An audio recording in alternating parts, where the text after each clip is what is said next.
journalist blogger from Cairo. Can you explain us, can you give us just a picture of the so-called Arab Spring as like a writer, a journalist, a blogger that lived in these moments, in these towns, in these countries? Okay.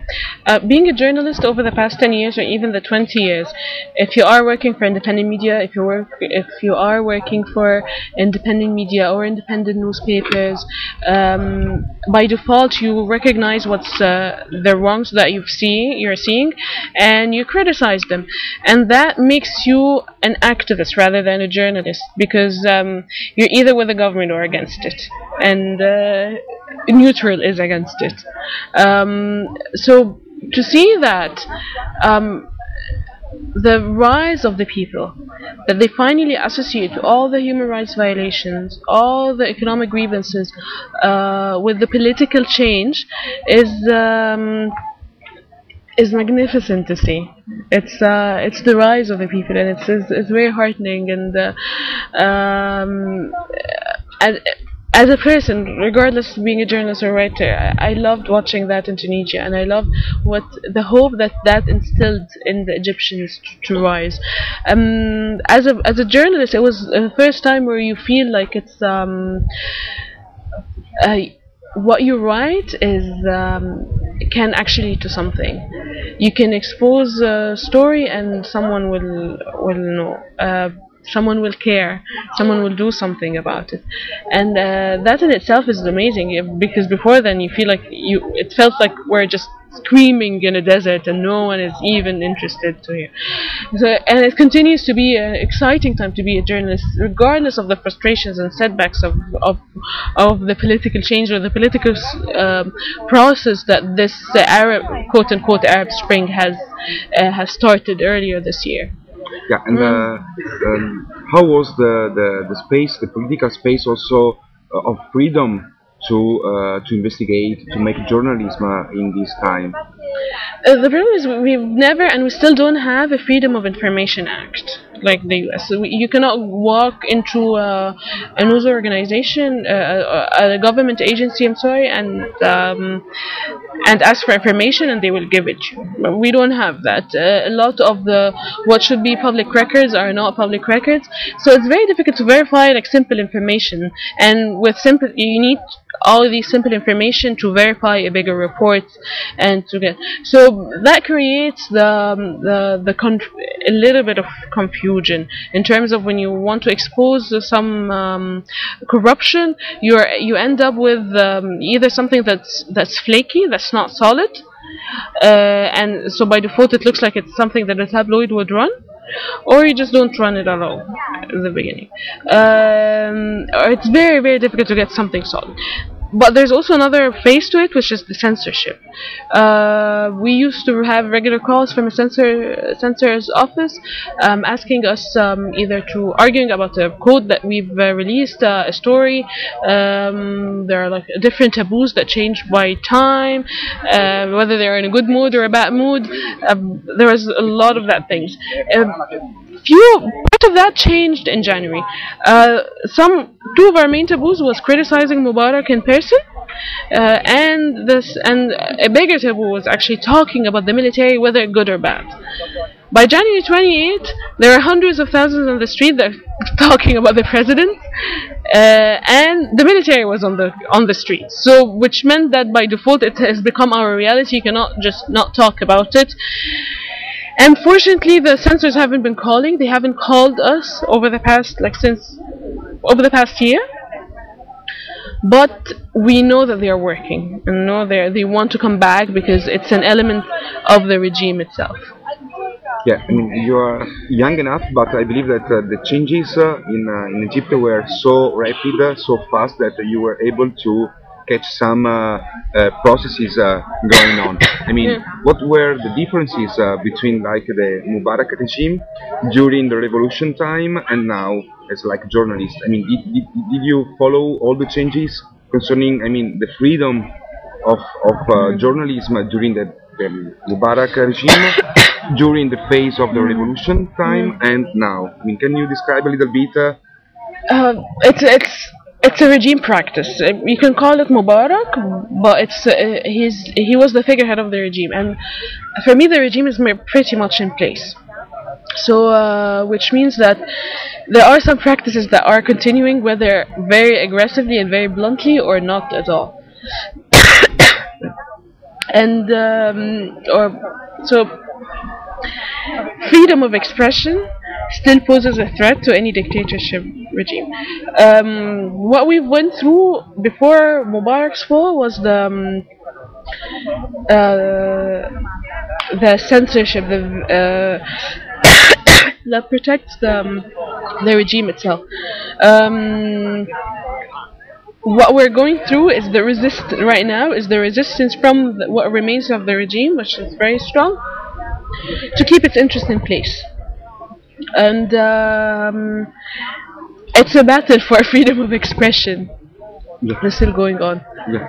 Somebody talked about the Twitter revolution, the social networks as like Facebook revolution that took place in Egypt, as like in Tunisia as well, and in other Arab countries.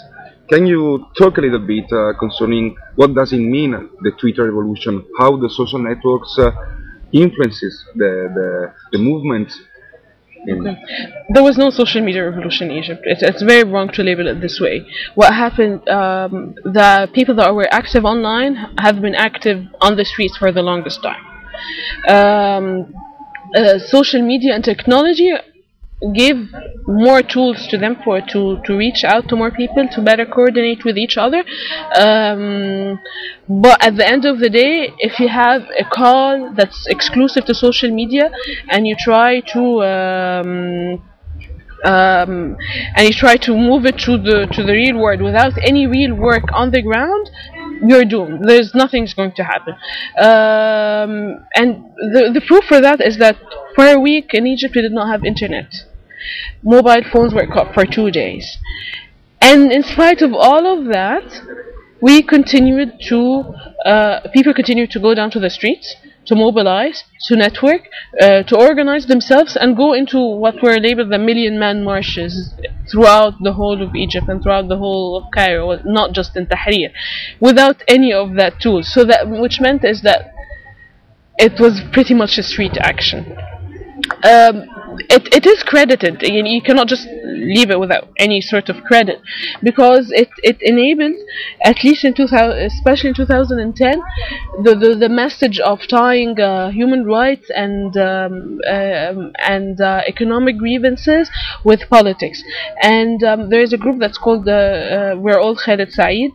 It was established for the memory of a man that was killed in Alexandria by the police in 2010, and that group is credited for enabling a lot of non-politicized youth to get accustomed to the idea of street action. So for a year it helped them go on, it organized a silent march, or people go stand silently and just wear black and read from the Quran or from the Bible, just in mourning, and that helped a lot of these people that are not used to street action to start getting used to it, but not in a confrontational way with the police. And eventually, I guess this has a hand in getting a political message across to a larger audience, but only one hand, not the main one. Okay. And I mean, what happened in the North African countries was something really strong that we felt really strongly in Europe, in Italy, and in other countries as well. When they are talking about the Egyptian revolution, they are talking about a good revolution, and sometimes they are not able talking about a revolution or revolt processes or rebellions in Italy. They are not able to use the same kind of analysis tool. I mean, during the facts and the events of Egypt, I mean, was it so peaceful, the demonstration? I mean, is it possible to define a revolt as something like just peaceful, or there were also some radicalism taking place during the revolts? Okay, it was peaceful in the sense that it wasn't an organized armed struggle. Like there wasn't like a center keeping weapons and giving it out to protesters. It wasn't like that. People actually went into a peaceful protest. What followed was violence, and violence is always mutual. If you're attacked, you answer back. But it wasn't. There wasn't a particular moment when people just launched attacks on the police or on the regime. It was very reactionary, and that's what gives it the peaceful label. But at the end of the day, as my colleague Hassam has said, there are 190 police stations that were burnt. It's the revolution against the oppression, and and that was not politicized even. So we have in every district that people believe that a notorious police station, notorious for its torture practices, for killing or unjustly arresting people. People went in every district, and that just the residents of that district went and burned that police station. There's also the protesters that were attacked by police. I was beaten. I consider myself lucky. I was beaten, and the guy next to me had his body filled with pellets. So it was so random in that.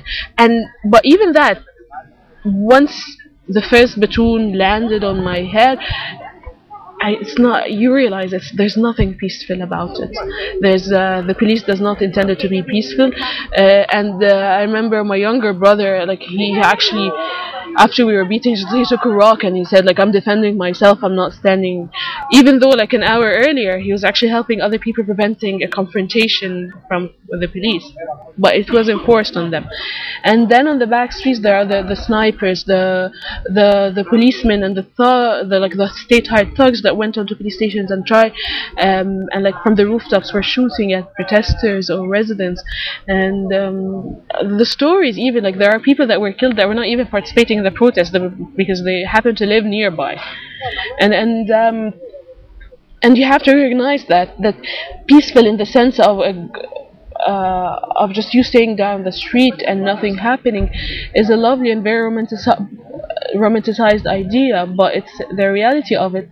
The cameras were directed to Tahrir in the back streets. There are more and more happening. There was like some tries from the mainstream or some political parties to divide the protesters in the good ones and bad ones.